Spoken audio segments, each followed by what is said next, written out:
नमस्ते दोस्तों, कैसन बानी जा आप सभी। हम आशा करतनी कि सारा लोग खुश और हैप्पी होई। त आज हम लेके आइल बानी घर पे चॉकलेट केक बनावे के बहुत आसान इजी तरीका। बिना ओरियो, बिना कोनो तामझाम के घर पे ही हमनी के आज केक बना के स्टार्ट कइल जी। त सबसे पहले का कइल जी कि हम लिहल जी 200 ग्राम हमनी के दूध लिहल जी, जौन की नॉर्मल दूध बाटे। सबसे पहले एके मिक्सी बाउल में डाल दिहल जी। त दूध के हम एजे डाल देले बानी। अब एजे 2 बड़ा चम्मच हमनी के डाल दिहल जी नींबू के जूस, जौन की हम पहले से छान लेल रहनी और बढ़िया से एके फेंट लिहल जी। नींबू की जगह पे आप लोग दही भी डाल सकेनी जा। अगर दही ना होखे तो ए तरीका से आप लोग बना के एके रेडी कर सकेनी जा। एजे फेंट लिहल जी बढ़िया से। अब एजे डाल दिहल थोड़ा सा चीनी। जितना हमनी के दूध ले रहनी जा उतना हमनी के जब पीसल चीनी डाले के बाटे और चीनी के भी बढ़िया से मिक्स कर लेवे के बाटे। तो एजे हम चीनी के भी बढ़िया से मिक्स कर ले बनी। अब एजे लिहल जी 1 कप मैदा।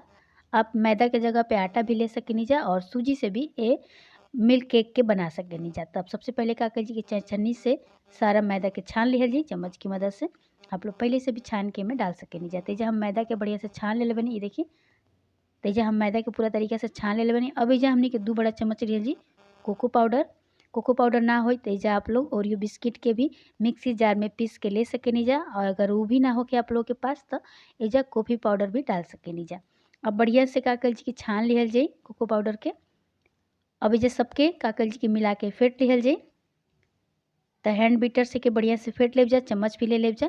त ई बढ़िया से थोड़ा सा हल्का मतलब कि गाढ़ा हो गइल बा त थोड़ा सा डाल दिहल जी जे हमनी के दूध और बढ़िया से फेंट लिहल जी और 2 बड़ा चम्मच डालल जी मिल्क पाउडर। ऐसे का होई कि जौन हमनी के केक बनी थोड़ा सा एकर टेस्ट बढ़िया आई, ए वजह से हम मिल्क पाउडर डाल देनी है। थोड़ा सा और दूध डाल देतनी, हल्का-हल्का करके दूध में डाल लेब जा और एक ही एकदम से एक ही मतलब कि एक ही सार में एके फेंटे के बाटे। अब डाल दिहल जी जैसे थोड़ा सा रिफाइन तेल। अब बढ़िया से सब चीज़ों के मिला लिहल जी ए तरीका से और एके कम से कम 2 मिनट बढ़िया से फेंट लिहल जी और ज़्यादा नइखे फेंटे के, हल्का-हल्का फेंटे के बाटे। और एही तरीका के हमनी के पेस्ट चाही, ना ही एसे ज़्यादा गाढ़ा रखे के बावे और ना ही ज़्यादा पतला रखे के बा। देख सकेनी जा आप लोग। तो ये देखिए एकदम से हमनी के पेस्ट तैयार हो चुकल बाटे। 1 छोटा चम्मच हमनी के बेकिंग पाउडर। अब एजा लिहल जी 1 चुटकी सोडा। अब थोड़ा सा दूध डाल के सारा चीज़ के का कइल जी कि बढ़िया से फेंट लिहल जी और हल्का एकरा के फेंटे के बाटे। एक सार में एकरा के मिला लेवे के बा। अब यही तरीका के हमनी के पेस्ट चाहिए फ्रेंड्स। एकदम से हमनी के पेस्ट तैयार हो चुकल बा। अब का कइल जी कि एगो टिफिन बॉक्स लिहल जी, थोड़ा सा पर का कइल जी कि पेपर लगा लिहल जी और ऊपर से तेल से एकरा के बढ़िया से मतलब कि चारों तरफ फेंट लिहल जी। अब एजे डाल दिहल जी सारा हमनी के पेस्ट जौन हमनी के बना के रखले रहनी जा केक के। अब एक टिफिन में डाल के थोड़ा सा हिला दिहल जी ताकि जौन कर हवा होखे वो निकल जाए। अब लिहल जी तवा और तवा पे एगो लिहल जी प्लेट छोटा सा, आप लोग स्टैंड भी ले सकेनी जा। अब का कइल जी टिफिन बॉक्स के पे रख दिहल जी और एगो भगोना से एकरा के ढक दिहल जी। केक के का कइल जी कम से कम 30 मिनट एही तरीका से छोड़ देवे के बा और एकरा के छेड़े के नइखे। एइजा हम लेले बानी डेयरी मिल्क, देख सकेनी जा आप लोग। एके तोड़ लिहल जी और तोड़ के का कइल जी कि एकदम से पाउडर नियर बना लिहल जी और थोड़ा सा एमे दूध डाल के का कइल जी कि एकरा के पिघला लिहल जी। और नीचे हम गरम पानी रखले रहनी है, ओइसे का होला कि जौन मतलब कि चॉकलेट बा बहुत जल्दी पिघल जाई। अब हम केक हटा के दिखावत तनी भगोना। ई देखी जा कितना बढ़िया हमनी के केक बन के तैयार हो चुकल बाटे। चाकू से एमे मतलब कि निकाल के देख लेब जा आप लोग। चाकू में अगर चिपके ना तो समझ जाइब जा कि आप लोग के केक पूरा तरीका से बन के रेडी हो चुकल बाटे। ये देखी थोड़ा सा भी चिपकत नइखे और एकदम से ही स्पंजी टाइप के बाटे, आप लोग देख सकेनी जा। अब एगो प्लेट में का कइल जी कि सारा केक के हमनी के थपथपा के निकाल लिहल जी और जब तक कि ठंडा ना होखे तब तक आप लोग मत निकालब, ना त केक टूट भी सकेला। अब एइजा जौन पेपर बा एके हटा दिहल जा।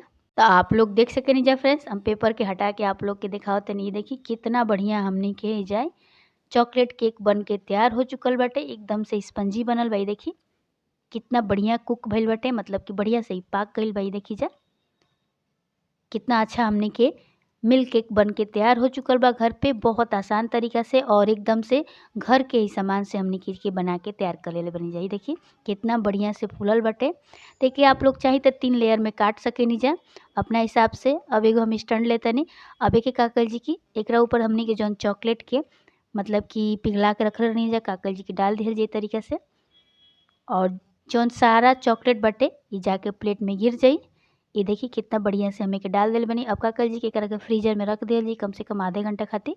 तो एइजा आधा घंटा आप लोग फ्रिज में रख सकेनी जा। अब एके सजा दिहल जा तो अपना हिसाब से आप लोग सजा देब जा, चाहे ऐसे भी आप लोग कटिंग करके खा सकेनी जा, लेकिन थोड़ा सा सज जाई तो देखे में सुंदर लगी। तो ये देखिए हम चॉकलेट से के सजावत है लेकिन अच्छा नहीं लागत। तो चली जा दूसर कोनो तरीका अपना लिहल जा। तेजा हम सारा चॉकलेट के का करतनी कद्दूकस कर देतनी, एकरा ऊपर से तरीका से डाल देतनी तो ये देखिए जा फ्रेंड्स कितना बढ़िया हमने के आज चॉकलेट केक बन के रेडी हो चुकल बा। तो अभी तक हमारे चैनल के सब्सक्राइब नहीं कीजिए कर तो प्लीज़ लाइक शेयर सब्सक्राइब कर मत भूलब जा। और अगर हमारा चैनल पर पहली बार आयल बन जाए तो प्लीज़ हमारे चैनल के सब्सक्राइब कर लीजिए। तो ये देखिए जा फ्रेंड्स कितना बढ़िया हमने के चॉकलेट केक बन के तैयार हो चुकल बाटे।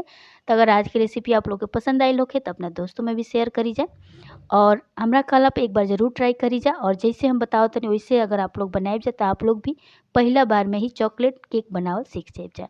ये देखिए जा फ्रेंड्स कट करके हम आप लोग के दिखाओ तनी कितना बढ़िया अंदर तक पाकल बाटे और बहुत ही टेस्टी और बहुत ही यूनिक रेसिपी बा। तो हमरा कहला पर ज़रूर ट्राई करब जा। ये देखिए कितना बढ़िया हमनी के चॉकलेट केक बन के तैयार हो चुकल बा घर पे बहुत आसान तरीका से और एकदम से कम समय में और कम सामान से और घर के ही सामान से हमने के बना के तैयार कर लेल बन जाए। बिना ओवन बिना कढ़ाई के हमने के बना के तैयार कर लेल बन जाए।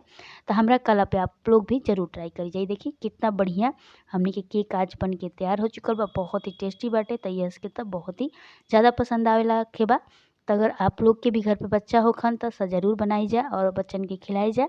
और अगर पार्टी होखे चाहे कुछ भी होखे चाहे ऐसे भी कुछ मीठा खाए के मन करे तो एक केक के आप लोग बना के खा सकेली जा। और अभी तक आप हमारा चैनल के सब्सक्राइब नहीं कीजिए करे तो प्लीज़ बिना सब्सक्राइब कइल मत जाए बिया। और ज़्यादा से ज़्यादा अपना ये भोजपुरी भाषा के सपोर्ट करी जा ताकि और भी हम अच्छा अच्छा आप लोग खातिर वीडियो ला सके। तब तक खातिर बाय बाय फिर मिल जी का।